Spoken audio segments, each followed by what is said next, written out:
Bonjour et bienvenue à tous. J'espère que vous allez bien. Je suis très contente de vous retrouver pour cette guidance du tirage du temps avec l'oracle Vos vérités cachées. Pour que vous puissiez voir qu'est-ce qui vous échappe, pour prendre conscience de ce que vous ne savez pas, que vous ne savez pas. Et ainsi devenir le créateur conscient de votre vie. Alors, vous allez avoir un choix à faire entre un premier tas et un deuxième tas. Et j'aimerais porter à votre attention qu'une guidance est là pour vous guider, bien évidemment, vous donner des conseils et des pistes pour vous permettre d'éviter et de prévoir des écueils dans votre vie. Mais elle ne doit quand même pas diriger votre vie ou prendre le dessus sur elle. Vous devez garder votre pouvoir personnel et votre libre arbitre. C'est très important. Et si vous arrivez ici par hasard, eh bien dites-vous que le hasard n'existe pas et que si vous êtes là, c'est parce que vous avez des messages à entendre ici. Et même si c'est un tirage plus spécifiquement pour les balances, eh bien, sachez que tout ne peut pas faire de sens. Alors, prenez seulement ce qui résonne en vous, ce qui vous parle. Je vais traiter ici des domaines de la vie courante, dans ce qui vous échappe, bien entendu, mais en lien avec un emploi, un projet. Ça peut être une dépendance, les relations amoureuses, affectives, familiales, relationnelles, ou encore tout simplement pour votre avenir.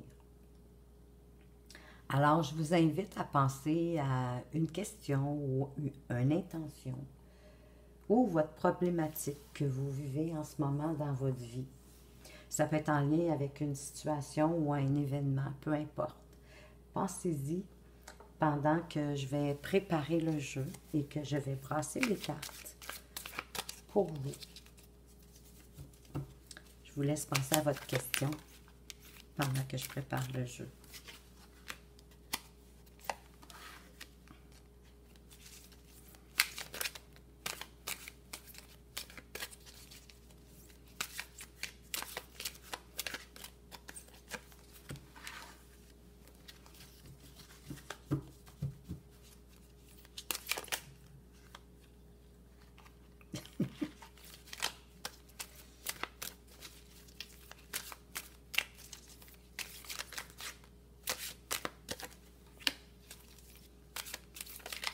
J'y arrive, ça sera plus tellement long.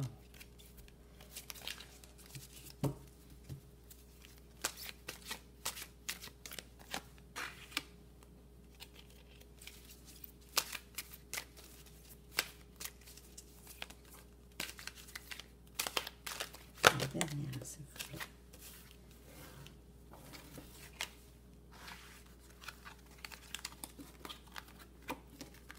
Alors, vous avez le tas 1 ici et le tas 2 ici.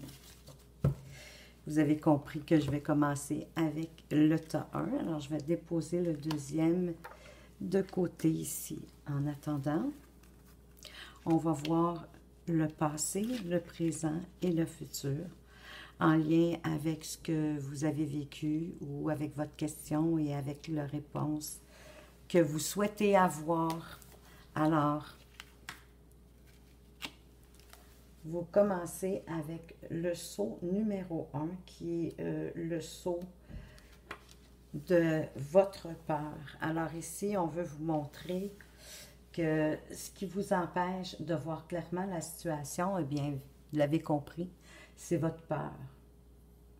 Par essence, avoir peur, c'est repousser quelque chose ou quelqu'un. C'est la raison pour laquelle la peur est le facteur d'isolement par excellence sur notre planète. Plus on a peur, eh bien, plus on est seul et qu'on se sent seul. Alors, il est important qu'on en vienne à reconnaître toutes nos craintes afin de comprendre nos réactions et de choisir comment mieux y répondre. La peur peut se définir comme une réponse à une menace. Lorsqu'une chose nous semble représenter un danger, ce qui veut dire que nous percevons la possibilité d'une souffrance, d'un préjudice ou d'une blessure. Ça peut être sur le plan physique, mental ou encore émotionnel. Dans ce cas-là, on veut bien sûr s'en éloigner. Et c'est tout naturel. Et en général, on veut soit repousser cette chose, ce qui revient à dire qu'on la combat, ou soit qu'on veut la fuir. Même si on grandit dans un environnement aimé, on reçoit la peur en héritage avec la conviction de ne pas être capable de faire face à certaines choses. On accepte des sentiments d'impuissance et d'inaptitude sans les remettre en question. Et on adopte la peur inévitable qui en découle. On dissimule principalement nos craintes par des manœuvres d'évitement et de contrôle. Il importe peu que la chose qui nous fait peur soit réellement menaçante pour nous. Ce qui compte, c'est que on l'aperçoit comme telle, on l'aperçoit vraiment comme une menace. Souvenez-vous que l'opposé de la peur, c'est l'amour. L'amour que vous dirigez vers quelque chose diminue votre peur. Mais la réponse suprême à la peur, c'est d'aimer en vous le moi qui a peur et d'aimer en vous le moi dont vous avez le plus peur. Et c'est seulement en vous appropriant la peur elle-même qu'on arrive à la dissoudre. La menace cachée n'est pas quelque chose que vous ne voyez pas dans la situation elle-même ou chez quelqu'un qui se trouve impliqué, mais provient de votre tendance à saboter une chose à cause de la peur. Vous utilisez l'inquiétude et l'appréhension pour éviter d'être pris au dépourvu. Au lieu de l'éviter, vous devez y faire face. Vous devez regarder vos peurs. Vous devez trouver, en observant la situation, l'événement ou ce qui se passe à l'intérieur de vous, pourquoi cette peur est là? Qu'est-ce qui vous fait peur vraiment? Et en l'apprivoisant, en lui donnant de l'amour, en l'acceptant d'une certaine façon, eh bien, elle va diminuer, tout naturellement, comme elle est venue. Alors ici, c'est ce qu'on veut vous montrer, c'est que vous avez peur de quelque chose. On peut peut-être que dans le présent, on va comprendre de quoi vous avez peur avec le sceau 49. Et le 49, c'est les préjugés. Ici, on veut vous montrer que vous êtes biaisé. Ça brouille actuellement votre conscience et votre jugement rationnel. Un préjugé, c'est une tendance, c'est une inclination ou un sentiment favorable ou défavorable envers quelque chose ou quelqu'un. Une personne qui ne mange pas des aliments sains peut avoir un préjugé pour les aliments sains et un préjugé contre la malbouffe. Voyez-vous, c'est comme pas justifié. Un patron qui, en raison de son conditionnement social, se sent menacé par l'idée de la présence de femmes sur le lieu de travail, peut avoir un préjugé pour les employés masculins et contre les femmes salariées. Un autre exemple, un prêtre catholique typique croit en la Bible et a donc un préjugé contre l'interruption de grossesse. Inconsciemment, vous avez tendance à rechercher et à vous concentrer sur des choses qui confirment ce que vous croyez déjà. Quand vous avez un préjugé en faveur de votre propre perception de la réalité, lorsqu'une personne se comporte d'une certaine manière, vous faites des suppositions sur les raisons de son comportement en vous basant sur vos expériences à vous antérieures qui ont été dans le passé. Vous avez un préjugé en faveur de la signification que vous avez vous-même donnée à des scénarios du passé similaires plutôt qu'envers une autre explication. Même les personnes qui n'ont pas de préjugés avoués en ont. C'est juste que ça échappe à leur propre conscience. On a tendance à nous voir comme moins biaisés que d'autres et on est capable d'identifier les préjugés des autres. Mais on est souvent aveugle envers nos propres préjugés. Ben, ce qui est un peu normal, hein? On voit toujours plus, je dirais, le petit bâton qu'il y a dans l'œil du voisin que la poutre qu'il y a dans notre œil. Si vous me permettez cette expression. Alors là, vous pouvez constater que certains préjugés sont beaucoup plus néfastes que d'autres. Les préjugés sont souvent basés sur les pensées qu'on nous a transmises, les informations qu'on reçoit, les croyances qu'on nous a conditionnées à adopter, la façon dont les informations nous sont présentées, les expériences que nous avons vécues et la signification, que nous avons attribuée à ces expériences. Autant dans notre vie en tant qu'enfant qu'en tant qu'adulte. C'est rare qu'il soit fondé sur la connaissance et la compréhension de ce en faveur de quoi ou contre quoi on a des préjugés. Ici, votre préjugé dans la situation vous guide plus profondément dans l'inconscient que dans le conscient. Il entraîne une certaine distorsion de la perception, une interprétation illogique, un jugement qui est inexact.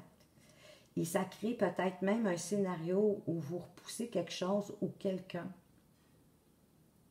ou même simplement le point de vue de quelqu'un, ce qui va causer de grandes souffrances.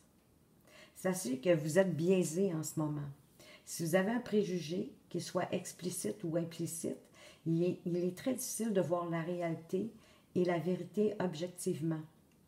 Remettez en question les pensées qui vous ont été transmises, les informations dont vous avez été nourris, les croyances qu'on vous a conditionnées à adopter, la façon dont l'information vous a été présentée, les expériences que vous avez vécues, en particulier le traumatisme qui a pu vous conduire à une perception polarisée et la signification que vous avez attribuée à ces expériences. Ouvrez suffisamment votre esprit pour considérer que ces éléments peuvent avoir porté à penser que quelque chose est bon, juste et vrai, alors qu'en fait, c'est pas bon, c'est pas juste, puis c'est pas vrai. À l'inverse, considérez que ces éléments peuvent vous avoir mis dans une position où vous croyez que quelque chose est mauvais, incorrect et faux, alors qu'en fait, c'est pas mauvais, c'est pas incorrect et c'est pas faux. Et peu importe que quelque chose soit bien ou mal, bon ou mauvais, vrai ou faux, votre préjugé seul peut rendre la connexion, la rencontre des esprits ou la résolution impossible de votre situation ou de votre problématique. Pour apporter une amélioration, vous devez ouvrir votre cœur et votre esprit afin d'accueillir la perspective opposée, le camp opposé. On vous demande ici pas d'être neutre. On vous demande simplement de considérer que toutes les choses de l'univers font partie de vous. Vous ne pouvez pas vous retourner aussi agressivement contre une partie de vous-même et en faveur d'une autre partie de vous-même sans vous faire de mal. Donc, c'est important ici de regarder vraiment la situation dans son ensemble, quitte à prendre du recul, de laisser de côté vos préjugés, puis vraiment de faire la part des choses, de voir le pour, le contre, d'aller valider les informations que vous avez eues si vous avez un doute. Parce que souvent, on a un doute, mais on fait comme, ben non, ça a toujours été comme ça. J'ai toujours vu ça comme ça, fait que ça doit être comme ça. C'est que s'il y a un petit quelque chose qui vient comme mettre une petite ombre, un petit nuage sur votre croyance, d'aussi loin qu'elle puisse venir, allez la valider. Allez la valider et à partir de là, vous allez défaire certains préjugés qui n'ont pas lieu d'être, tout simplement. Puis votre vie va s'en ressentir beaucoup mieux. Allons voir maintenant pour le futur avec le saut 70. Alors, on va voir qu'est-ce qui pourrait advenir de votre situation si vous faites ou que vous ignorez les étapes dont on vient de parler. Ici, le saut 70, on parle de l'indécision. On veut vous montrer ici que vous êtes présentement en zone de sécurité, mais que vous restez bloqué en ne prenant pas de position, en changeant de position ou en ne vous définissant pas. Vous pouvez refuser de prendre une décision, refuser de vous engager, rester coincé dans des limites, vous montrer conservateur, hypocrite ou faire la girouette. Quelle que soit la façon dont vous voyez les choses, vous n'êtes pas solide dans une situation où vous devriez l'être. Il y a trop de doutes pour que vous puissiez prendre une décision, c'est certain. Vous avez vos propres sentiments, vos pensées, vos besoins, vos désirs et perceptions, que ça vous plaise ou non. Ça fait partie de votre incarnation singulière dans cette vie-ci. Il est tout aussi important de développer un fort sentiment de soi que d'être capable de transmettre l'individualité. On ne vous a peut-être pas permis de développer ce soi ou bien il y a eu des conséquences au développement de ce soi-là. Ça peut avoir conduit à être totalement indécis, à ne pas vous engager ou à agir plutôt comme un caméléon. Hein, vous faites selon ce que vous pensez que les gens veulent que vous fassiez. Vous confondez dans la masse ou dans la situation. Dans les relations, les gens peuvent avoir l'impression qu'essayer de vous faire tenir une position, c'est comme essayer d'épingler une boule de mercure. Vouloir compter sur vous pour être solide, c'est comme essayer de demander à une branche de saule de ne pas s'agiter au vent. Elle est incapable, la branche de saule. C'est le vent qui la fait se mouvoir. Essayer de dépendre de vous, c'est comme construire une maison sur des sables mouvants. Les gens qui sont indécis ont justement tendance à avoir du mal à prendre des décisions. Donc, c'est important d'être conscient que si vous avez beaucoup de difficultés à prendre des décisions en tant qu'adulte, vous découvrirez souvent qu'enfant, vous avez connu une des deux situations, soit un état de pétrification devant une situation ou quelque chose, ou soit il y a quelque chose qui a été traumatisant pour vous, ou vous avez vécu les deux situations. Avec la pétrification, et qui peut s'être répétée, ça ne veut pas dire que ça s'est déroulé juste une fois, où vous aviez l'impression de ne pas pouvoir gagner, quoi que vous fassiez. Tant pis si tu y arrives, puis tant pis si tu n'y arrives pas. Dans une situation traumatisante, qui elle aussi peut s'être répétée à plusieurs fois, où on a accordé une grande valeur à c'est bien ou c'est mal, ou c'est un succès ou c'est un échec, peu importe. Vous avez donc subi des conséquences douloureuses du fait d'avoir fait le choix que vos figures d'autorité adultes jugeaient mauvaises. Ça a créé en vous une peur de faire le mauvais choix. C'est pour ça que vous êtes dans l'indécision. Vous avez peur de vous tromper et de ne pas faire le bon choix. Si on ne peut pas prendre de décision, c'est parce que on craint aussi les conséquences. Hein? Vous devez vous demander, qu'est-ce que j'entrevois comme conséquence pour chaque décision potentielle? Examinez chacune de ces pistes ou des pires scénarios, puis demandez-vous, duquel de vos désirs, cette conséquence potentielle vous fait-elle prendre conscience? Vous devez reconnaître que pas prendre de décision, ben en fait, ça en est une décision. C'est vrai que moi, ça me fait rire parce que c'est vrai, on réalise pas ça tout le temps. Mais de choisir de ne pas prendre de décision, c'est un choix, c'est une décision.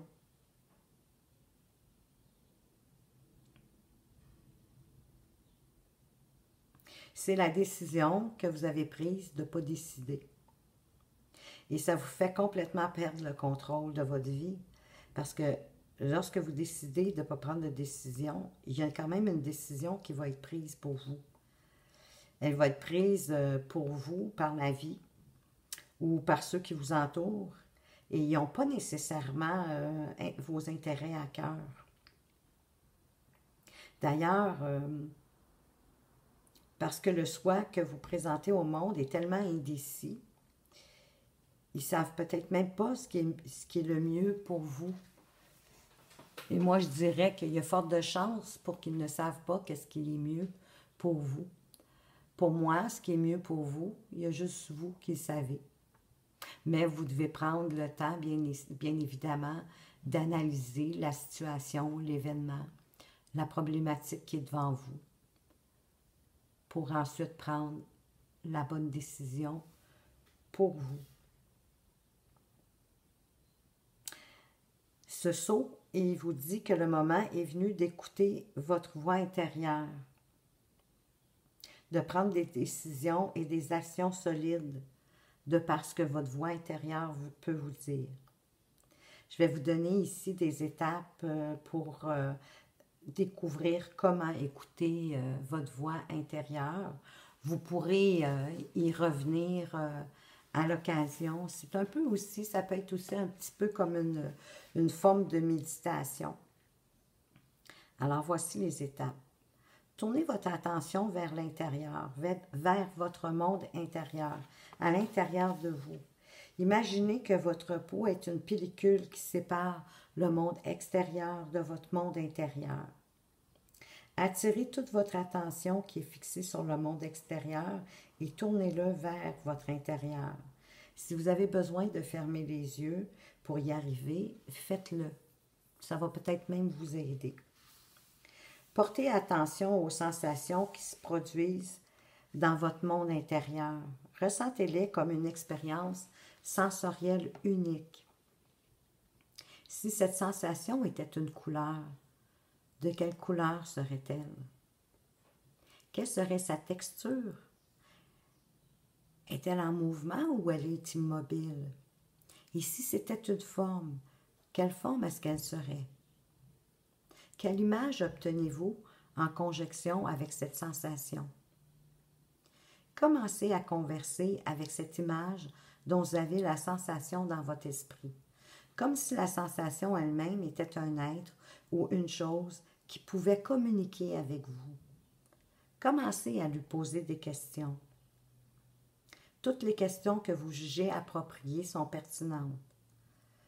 Ça peut ressembler à « Qui es-tu? Que représentes-tu? Pourquoi es-tu ici en ce moment? Que veux-tu que je sache? Que veux-tu que je fasse? Quelle est la vérité que je ne vois pas, que je ne veux pas admettre ou exprimer en ce moment? Si je devais dire la vérité absolue dans cette situation et que je n'avais pas peur de le faire, quelle serait cette vérité? Écoutez les réponses qui viennent à vous. Vous pouvez entendre les réponses ou simplement les connaître, les ressentir ou les voir, quelle que soit la façon dont ces réponses vous arrivent. Sachez que c'est la voix intérieure qui communique avec vous. C'est la voix intérieure qui vous répond. C'est votre voix intérieure.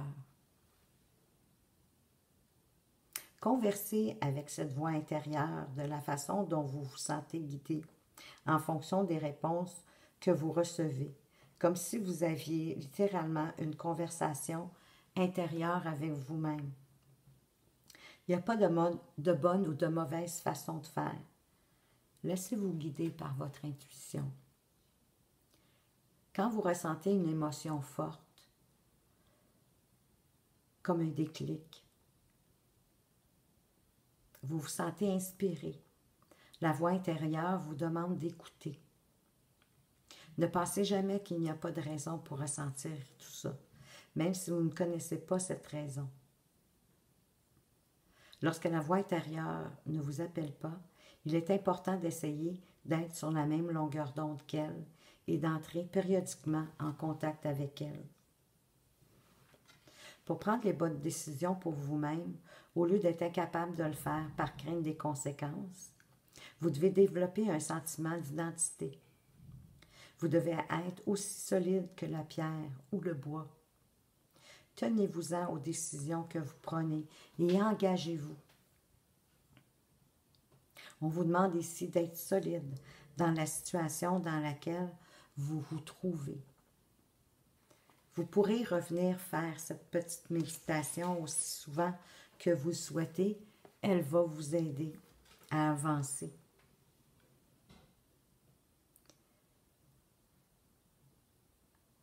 Quand vous prenez une décision, tenez-vous-y, engagez-vous, allez jusqu'au bout de cette décision. Je suis certaine que vous pourriez être surpris du résultat, mais de façon agréable, bien évidemment. Alors, pour alléger ce tirage, je vais aller tirer pour vous une carte des 4 accords Toltec. Ça va vous donner un petit wouf qui va vous faire du bien.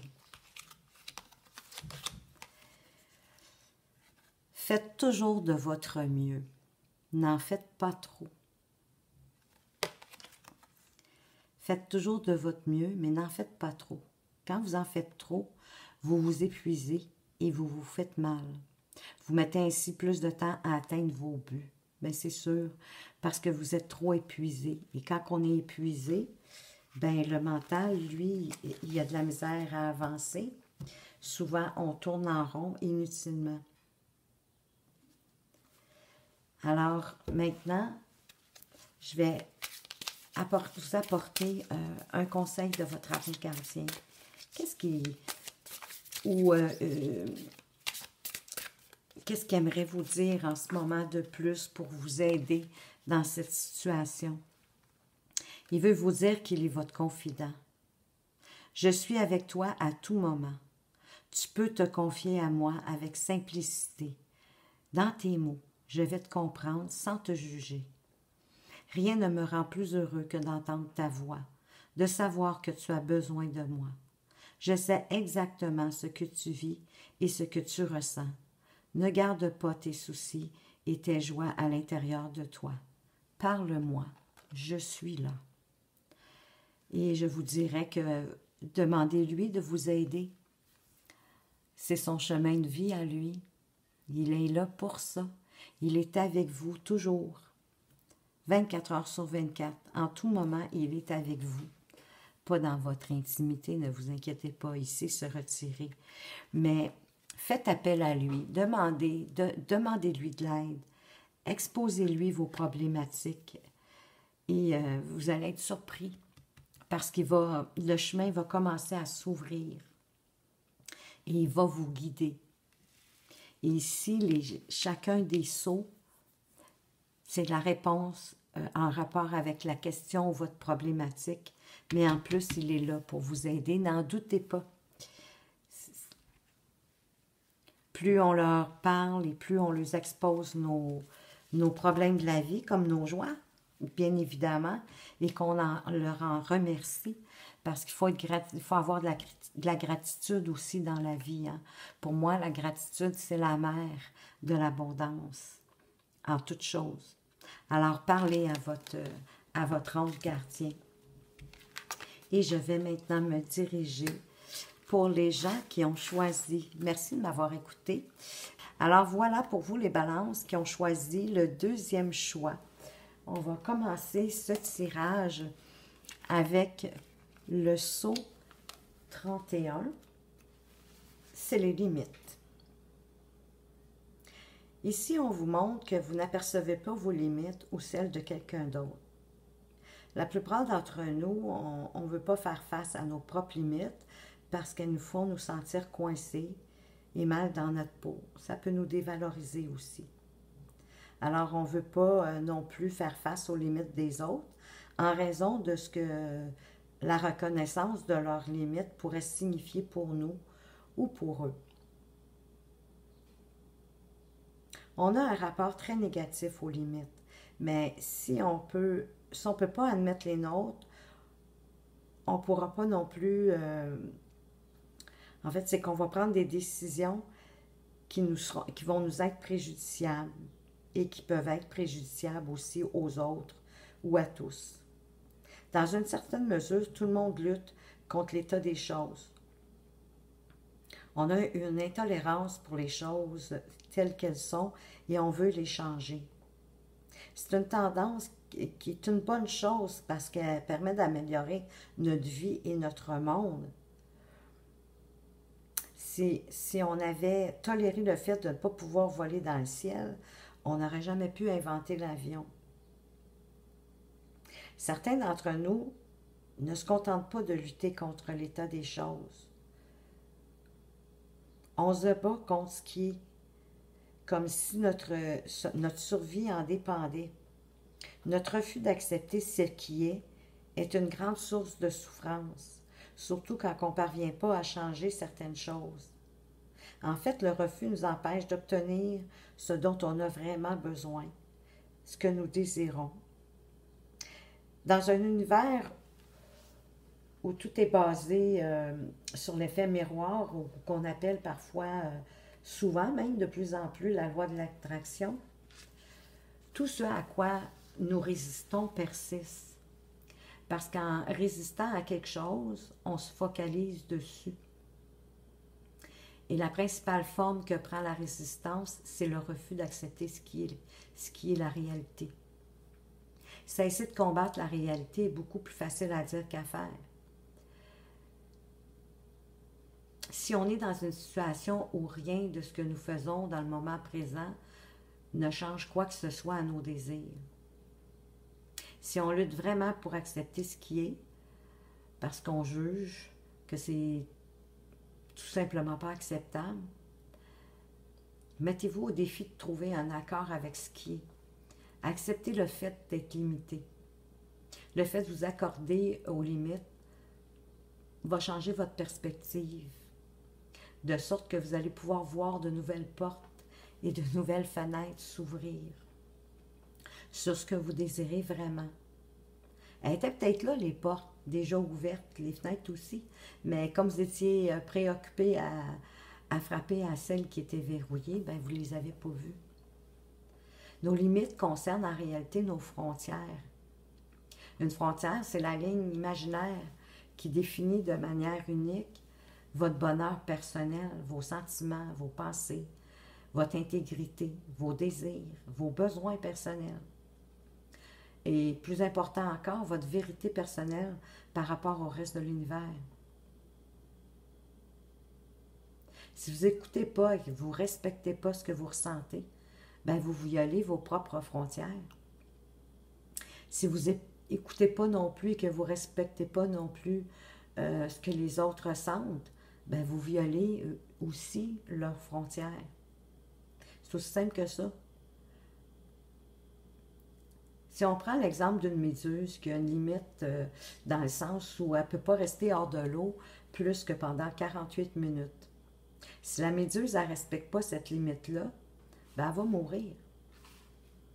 Ou encore, si quelqu'un a subi des traumatismes dans son enfance à cause de l'abandon, par exemple, ben, probablement qu'il va avoir une limite dans le sens qu'il ne pourra pas être en relation avec une personne qui n'est pas disponible.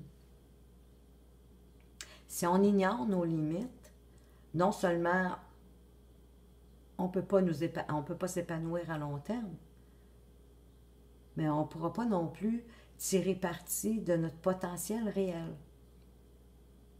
On est tous différents. On n'a pas toutes les mêmes frontières.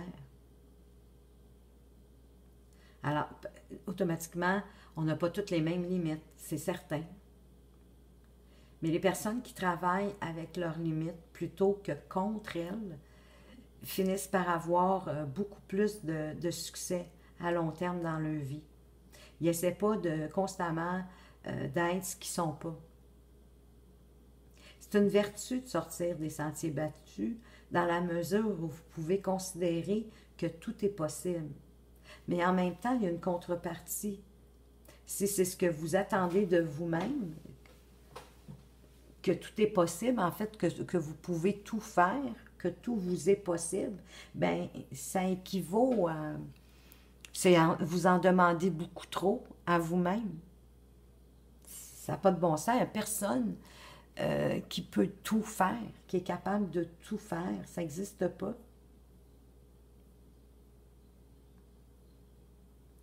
Ici, on souhaite que vous admettiez, que vous acceptiez vos limites ou les limites des autres. Toujours en considérant que vos limites ne sont pas nécessairement celles des autres et vice-versa. Si vous cessez de résister à ce qui est, vous allez pouvoir être ébloui de la rapidité avec laquelle les situations vont se régler pour vous. Et vous allez voir, les solutions vont surgir de manière inattendue, sans que vous vous rendiez compte, puis vous allez être vraiment émerveillé de ça. Ça va vous ouvrir des portes incroyables. Donc, acceptez vos limites, puis acceptez ceux des autres. Allons voir avec le présent. Vous avez le sceau 50. Et le sceau 50,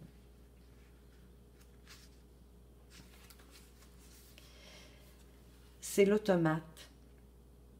Ici, on veut vous montrer que vous ne voyez pas que votre propre programmation vous amène à vous comporter de manière robotique. Cette façon automatique de vous comporter l'emporte sur votre capacité consciente de savoir ce qui est juste de penser, de dire ou de faire. Ça vous empêche d'utiliser votre libre arbitre pour agir. Vous faites tout comme un automate, en automatisme. C'est le pilote automatique, si je peux m'exprimer ainsi, sans prendre le temps d'imaginer d'autres façons de faire. Imaginons qu'on est jeudi soir. Vous venez de quitter le travail et vous êtes censé faire une course. Vous devez prendre le virage menant à l'autoroute. Vous montez donc dans votre voiture et vous démarrez. Au bout d'un moment, vous vous rendez compte que vous avez manqué le virage et vous avez pris, sans même y penser, la route habituelle pour rentrer chez vous. C'est comme si vous étiez passé en pilote automatique. Vous êtes coincé dans un schéma parce que vous faites tout sans réfléchir.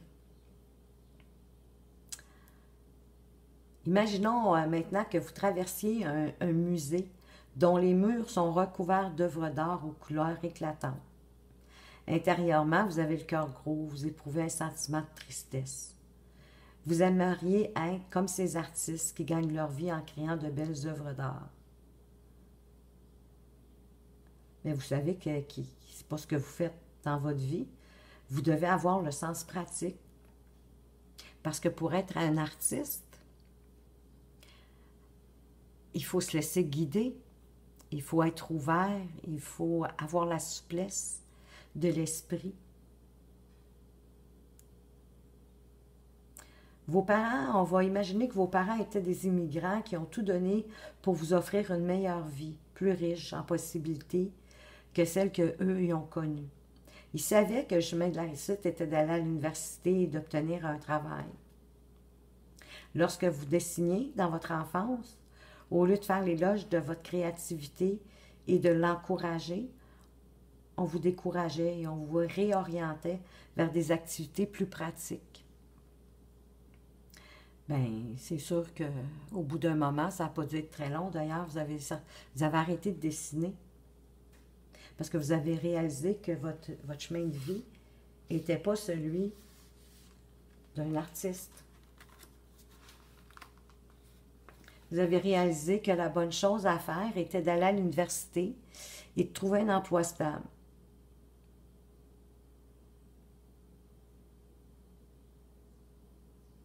Ici, ce qu'on veut vous montrer avec ces deux scénarios-là, c'est que sont en fait le résultat d'une programmation. La première, c'est un cas d'autoprogrammation automatique.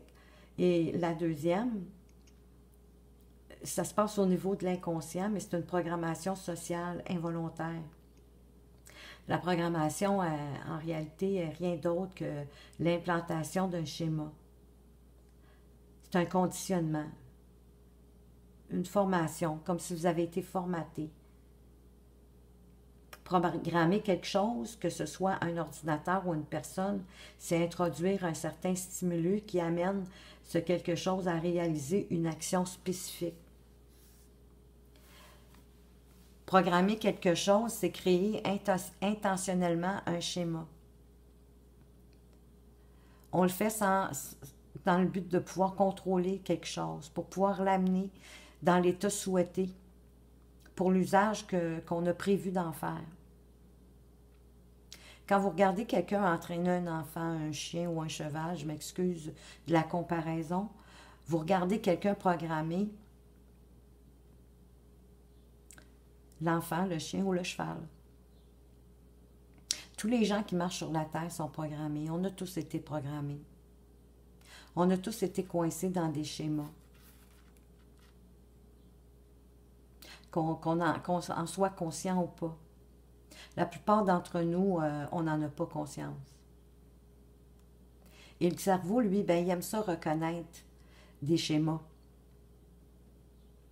Une fois qu'un schéma est établi, il l'envoie au subconscient pour que l'esprit conscient soit soulagé de ce poids et puisse continuer à rechercher d'autres nouvelles informations. Le processus de socialisation qu'on vit, c'est rien d'autre qu'une programmation acceptée comme bonne et saine par la société dans laquelle on est né. Quand les parents programment leurs enfants pour qu'ils se comportent comme ils veulent qu'ils se comportent dans la société, ben, on dit qu'ils ont eu une bonne éducation. Parce qu'ils sont dans le schéma que la société veut qu'ils aient. Puis quand on est rendu adulte, ben, on est déjà conditionné, on est déjà formé. On a été programmé par notre société, par nos religions, par nos parents, par nos amis, par nos professeurs, par les circonstances qu'on a rencontrées dans notre vie et par nous-mêmes aussi. Le processus d'éveil, qui est également appelé le processus d'illumination, c'est rien d'autre que le processus de libération de cette programmation. Guérir la programmation revient à rompre avec les schémas qui sont plus bénéfiques à notre progression. C'est d'arriver à se débarrasser des formatages qu'on a eus, mais qui ne nous conviennent plus.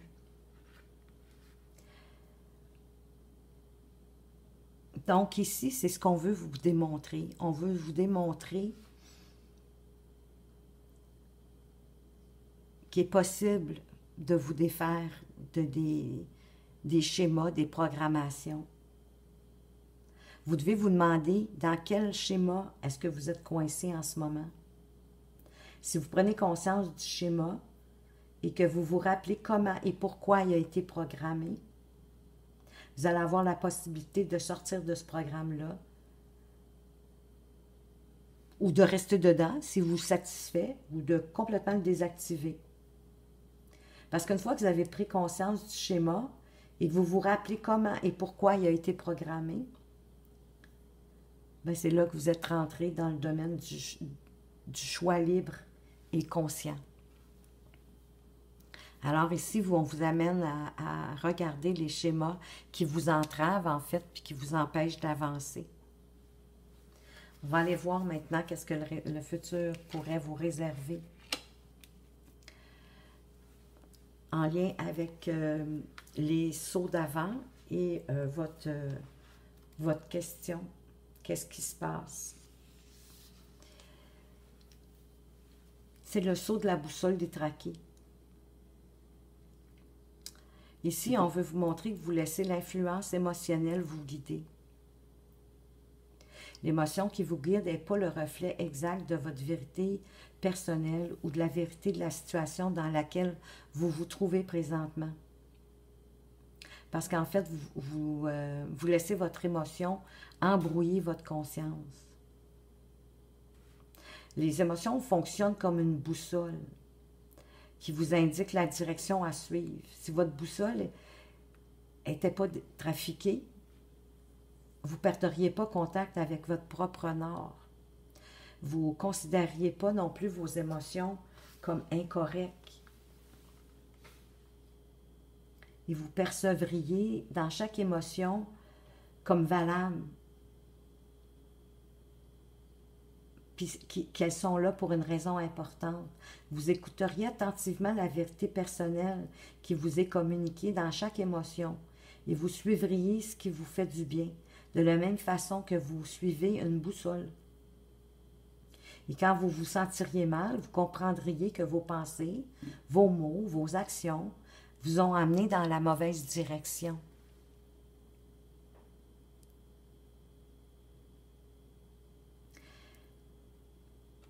Nos boussoles sont trafiquées, sont déformées par les pensées qui nous sont transmises, les informations qu'on reçoit, les croyances qu'on nous a conditionnés à adopter. Voyez-vous ici, le saut 46 vient renforcer et appuyer le saut 50 et vice-versa. Les expériences qu'on a vécues et la signification qu'on leur en a donnée. Elles sont particulièrement perturbées pendant le processus de socialisation, lorsque nous entrons en contact avec d'autres personnes qui ne peuvent pas s'accommoder de notre vérité à nous, y compris nos désirs, nos besoins, nos objectifs personnels. Et ça nous oblige à lâcher notre vérité pour elles.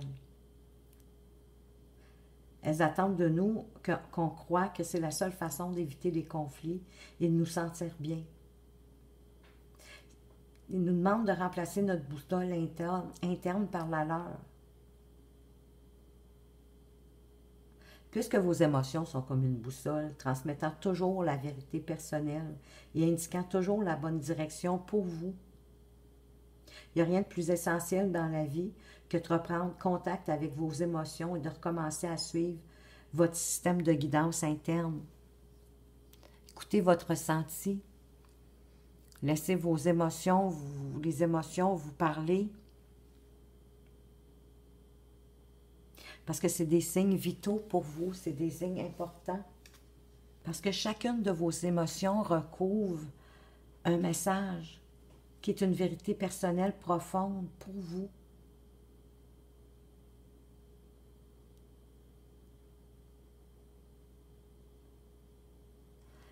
C'est comme si vous deviez vous reconnecter à vous.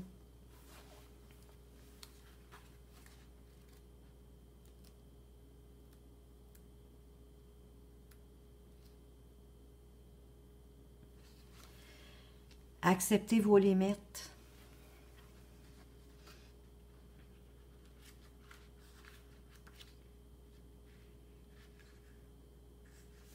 Cessez d'être un automate. Et connectez-vous à vos émotions. Votre réponse est dans ce processus-là. Je vais alléger tout ça avec une carte des accords Taltec. Vous allez voir, vous allez avoir un petit conseil ou une petite guidance qui va permettre de voir encore plus clair.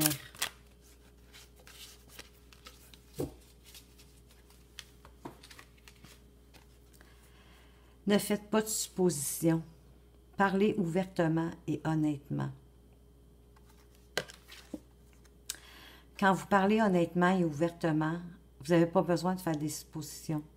Le jour où vous arrêterez de faire des suppositions, vous communiquerez clairement et proprement et votre parole sera impeccable. Vous savez, on a tendance à faire ça, les humains. On suppose qu'on sait, qu'on comprend. Mais on ne va pas valider. On est convaincu que si une personne agit d'une telle façon, en fait, on suppose que si elle agit de telle façon, ça veut dire telle chose. que si elle dit quelque chose, ben que ça suppose autre chose. Vous savez, des fois, la conversation, on dirait qu'elle n'est pas à 100% claire. Donc, on suppose. On suppose c'est ça qu'elle voulait dire, c'est ça qu'il voulait dire. Faut ici arrêter de faire des suppositions parce que plus souvent qu'autrement, on n'est pas du tout dans le bon scénario. On pense pas du tout la bonne chose. Validez quand vous communiquez, puis validez quand quelque chose est pas à 100% clair. Au lieu d'en déduire, au lieu d'en faire une déduction, une supposition, assurez-vous que c'est vraiment ça que la personne veut dire. Je vais maintenant vous donner un message. En fait, c'est votre ange gardien qui va vous le donner. Il vous dit de vous préparer au changement. Tu sais, lorsque survient un changement dans ta vie, c'est toujours pour te ramener vers ta mission de vie. Ces bouleversements peuvent être plaisants si tu les accueilles de manière positive. Sache qu'avant que ces événements arrivent, je t'envoie toujours de petits indices. Sois donc à l'écoute de ces signes. On peut en avoir partout des signes en passant. Hein? On peut en avoir dans une chanson, des fois dans une conversation qui ne nous est pas nécessairement destinée. Quelqu'un passe près de nous puis il dit quelque chose à quelqu'un d'autre et le bout de phrase qu'on entend, c'en est un signe. Ça peut être dans une publicité, sur le net, dans les journaux, mais bon, maintenant on est beaucoup plus sur le net, mais quand vous scrollez, quand vous faites dérouler, quand vous vous arrêtez sur quelque chose, ça peut être dans tout. Mais ça peut être dans une conversation aussi que vous avez avec quelqu'un qui va vous apporter un signe. Ça peut être justement en parlant d'une situation ou de quelque chose que vous vivez, sans nécessairement tout raconter, mais des petites brides pour sonder un peu. La personne, elle va vous apporter la réponse. Votre ange gardien, il est constamment avec vous. Hein? C'est sa mission de vie d'être avec vous, de vous guider. Mais il faut demander pour recevoir. Demandez, vous recevrez. Et remerciez surtout. Soyez dans la gratitude. Alors voilà pour les balances qui ont choisi ce deuxième choix. J'espère sincèrement que ce tirage va vous apporter des pistes, va vous amener à une plus grande réflexion, une plus grande ouverture pour vous amener sur votre chemin de vie et faire qu'il soit moins broussailleux, plus lisse, plus doux, plus lumineux. Alors, voilà. Merci de m'avoir écouté. Je veux vous remercier aussi pour toutes vos actions. Chaque fois que vous mettez un petit pouce bleu, que vous me faites un commentaire, que vous partagez ou que vous vous abonnez, vous savez que toutes ces petites actions-là font en sorte que la chaîne peut évoluer et permettre à d'autres personnes de la trouver plus facilement et d'en bénéficier tout comme vous.